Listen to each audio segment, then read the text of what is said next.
So lately, watching Plex on my TV's become a bit of a buffering nightmare, ever since they changed the Android app and it no longer seems possible to both cast my phone to the TV via a Google Chromecast while at the same time being able to adjust the playback settings.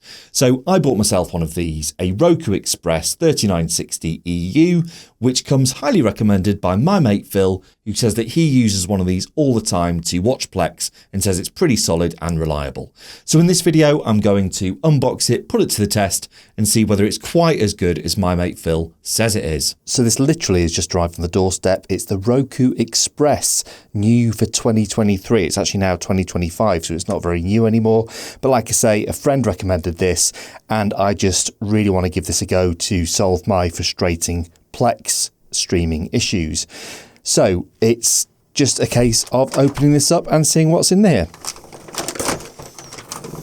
Okay. And that little red scribble there is just to protect my personal identifiable information. There we go, that's all that is. And pull this out of the bag. And there we go, this is what it looks like when you pull it out of the box. So literally this is the first that I'm seeing this as you're seeing it. And yeah, we can see it says ROKU Express, high definition streaming made easy. So I believe this is a 1080p resolution. This is not a 4K version. I think there is a 4K version, the Ultra, but 1080p is just fine for me, not a problem. And as I say, really the Plex media server of my friends tends to struggle with 4K anyway. So yeah, an image of the remote control, which is nice as well. So that just makes it a bit more accessible. It's not just like, when people come over to the house, I do find that it's a bit difficult for them because they might not be used to casting. Whereas if it's got a remote control, I can kind of give it to them and they can be in charge of the TV, which is a nice new way to do things.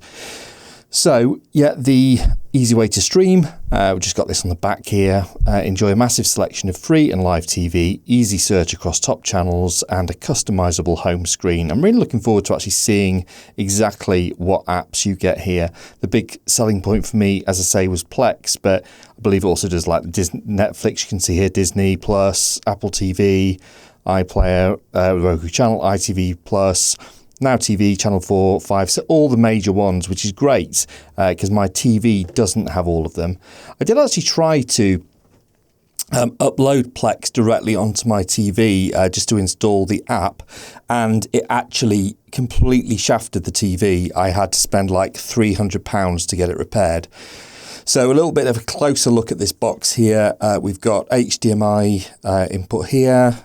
We've got connect to internet, Wi-Fi symbol, and we've got start streaming. I would say that a little minus point for me straight away is that this is actually going to be quite close to the router, and it would be nice if I could just plug an Ethernet cable straight into this thing, but I've still got 500 meg per second, so I'm going to be absolutely fine with connectivity, I think. Works with Apple AirPlay, works with Apple Home, works with Google Home, which is fun, which is great. I'm a Google person, I'm an Android person. As I've said, I've got a Chromecast. That's how my workflow works at the moment, in terms of watching most of the stuff on my TV. And yeah, there's even a list here of even more channels than on that little diagram on the back, which it does just look like there's oodles and oodles of different apps, plus thousands more, it says, which is great. And even though this is 2 years old, these are all the sorts of channels I'd like to watch. So without further ado, let's actually open this thing up and take a look. It's a very hot day today, by the way, as I'm opening this, and on June the 16th, 2025, it is really hot out there and it's very muggy indeed.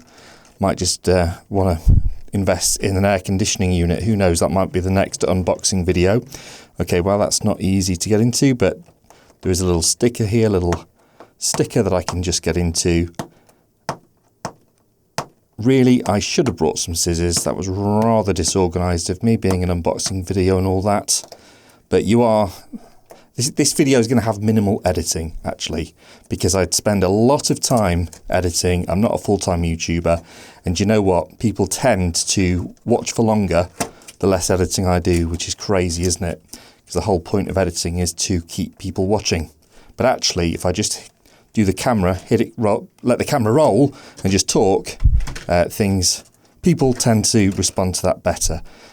I've got another couple of channels on YouTube and I've made about 150 videos or so, and that is what I've found. So here we go. Here's the contents of the Roku box. So we've got this, the actual kit itself. We've got a little instruction manual, which I probably won't read, I'll be honest with you. I'm rubbish at reading instruction manuals. And then we've got what looks to me like an HDMI cable, which I'm not going to use because I've already got one set up. And it's also got a micro USB cable, I believe that's called. It's either a micro USB or a USB mini. I can't quite remember what that attachment there is called. I'm pretty sure it's a USB micro or something like that. So it's got that. Okay. There we go. That's focusing a little bit better now. So you got that on one end and you've got this USB on the other. I guess that's probably for power, and I'm guessing that there's no plug, which is a little bit frustrating. But that's the way of the world. I don't really need one. I've got plenty of USB plugs. So that is absolutely tiny. I cannot believe how small this is. I mean, look at that. That is really diddy. I mean, I must admit, I do have a Now TV box, which unfortunately does not have Plex available, which is one of the reasons I've got this as well. And I was expecting it to be that sort of size, but this is really diddy. I mean, that's my little finger. That's crazy. Okay, and we've got a little label on the back here. What does that say? Point remote here. Okay, so I guess I'm going to have to that's the way that needs to face into the room, so it responds to the remote. And then on the back here, we've got the HDMI and we've got the micro USB input for the power. And then I guess this is a reset button here. So that's great. Very, very dinky. I like it, and simple and straightforward. And I really hope that this is just being a case of plug and play, really. That's the beauty of these sorts of things. As I say, my mate, it comes highly recommended from my friend. I think he bought about 3 or 4 of these, one for his mother as well. And by the way, if you do want to buy one of these yourself, then there is an Amazon link to this in the description below. By clicking on that link, it won't cost you anything extra, but I'll earn a small commission. It just helps to support the channel. It really is a very small commission, so don't get too excited on my behalf.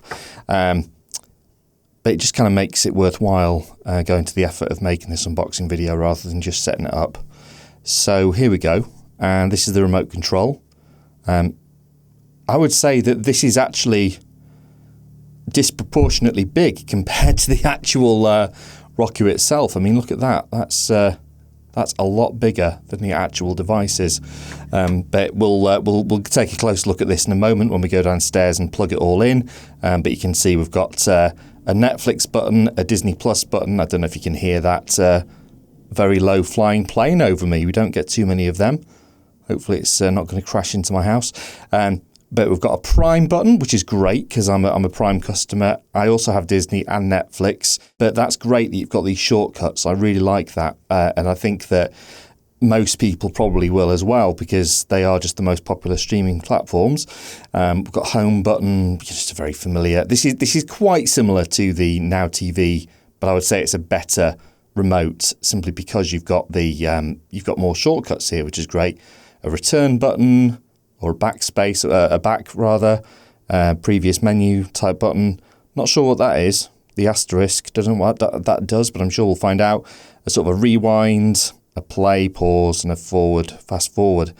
So that's superb. And I guess let's just have a look in the battery compartment here. We've got this little. Okay, I thought that was actually going to be one of those little tags that you pull out that sits under the battery, but no, it's just a little bit of branding. Actually, it's sort of like a fibrous tag that just says ROKU on it. Fine, and then we've got what looks like AAA batteries for that, which is pretty standard, especially for a remote of this size. And then we've got some film, which I'm just going to take off now. Lovely. Okay. So I think that that's about it for the unboxing. I am going to go downstairs and I'll see you down there, and we're just going to plug this in and set it up. Okay, so we're now down in the living room and we've got everything here underneath my TV. I'll just turn around and give the other camera a wave. So we've got two AAA batteries here, which actually came with the Roku. I didn't notice that when doing the unboxing. We've got the remote, we've got the USB micro cable, we've got the Roku itself, and we've got a USB plug, which I actually already had, didn't come with a package. Finally, most importantly, we've got the HDMI cable here, which is one I already had in place. And what we've actually done in the house is that we've, when we had some work done, we asked that the builders put a cavity in the wall. And so this HDMI cable goes down into a cavity and then goes up behind the TV, just so it looks more seamless and you can't actually see the cables when you're watching the telly. At the moment, the TV that you saw is actually basically displaying the Chromecast HDMI input, so I'm going to change that to the one that we're going to plug the Roku into. Let's put this USB plug into the plug socket. Let's put the batteries into the remote. Now, I did actually bring a pair of scissors this time.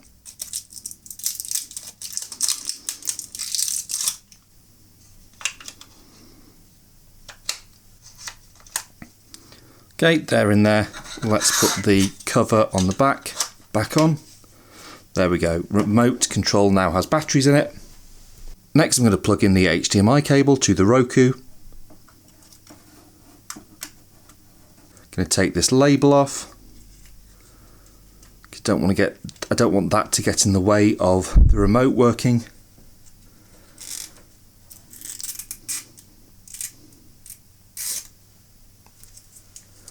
Okay, and next I'm going to plug the power cable in. We're nearly there. It's a very simple process, this. Okay, and we'll put the micro USB into the back of the Roku.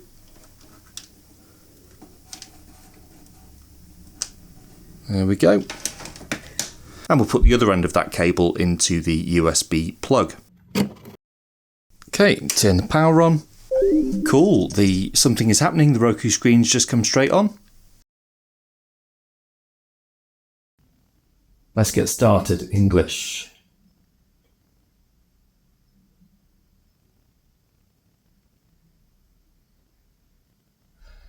And we're just connecting to the wireless network, and I'm going to select this one, which is my main server. And at this point, I entered my router's SSID password, which I had to do manually using the remote, one character at a time. It didn't seem to come with a WPS option. Yes, it's connected. Excellent. Okay, update available. It is from 2023, so that's understandable.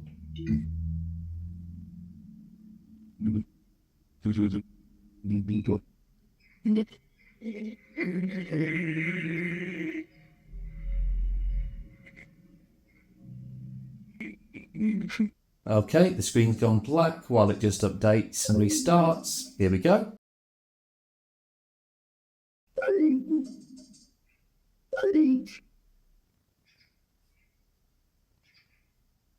Connecting.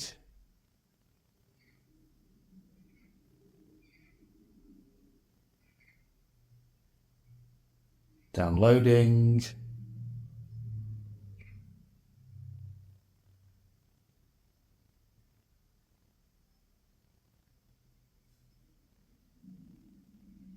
Okay, so we're connected to the latest version now. Sign in, create your account. I'm going to enter my email address.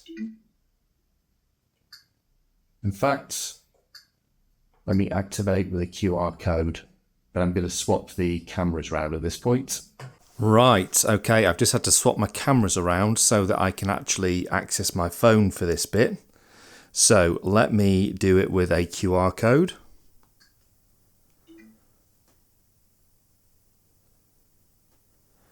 Okay, activate with QR code. Let's see, you'll see my head now.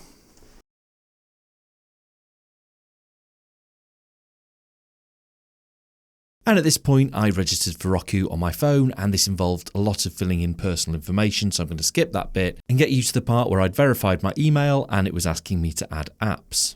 About 2 minutes left. Add more to your Roku. Okay, definitely adding Plex. Definitely want that one. What other ones do I want? I may as well add BBC Sounds. That's good for. I do like that. We'll add Spotify. There's quite a lot to go at here. I'm sure I can always add as a later point, but National Theatre at Home, why not? Didn't even realise that existed. Continue. Setup complete. Okie dokie. That's great. So now we're getting it's updating the apps, I guess the ones that I've just added. Super. Great. Looks like we are set. Fantastic. Okay. So I wonder if it automatically knows my logins already, because if it's connected to Google, let's have a look. I'm going to go straight to Plex. Let's see what Plex is like.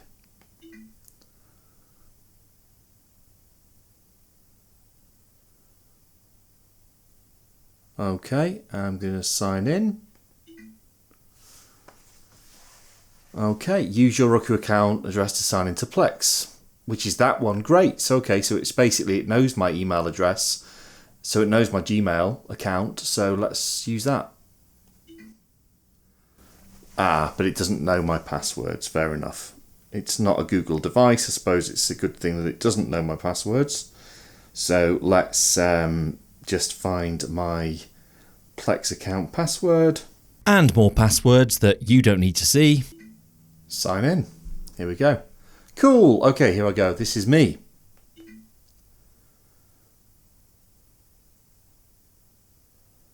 Okay, it looks like I have access to more than one Plex media server. I do indeed, actually. I'm going to log into both. Remote, continue, finish. Excellent. Okay, so the big moment. I'm going to swap cameras, I think, because my phone camera is... you can see that it's picking up some grid lines on the TV with this camera. I'm going to swap over to my phone and then let's have a look.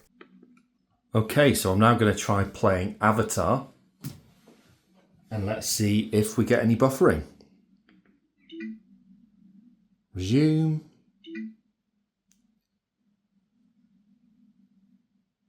I read you. So far, so good. This is looking very good indeed.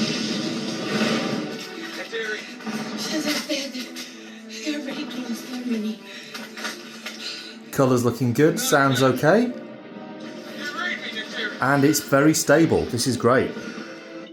Okay, so I'm going to set up the other apps now. What I'm going to do in about a week or so is I'm going to then give you my feedback as to how it's performed over the course of a week, because sometimes Plex connectivity is pretty strong anyway, and sometimes it's really frustratingly bad.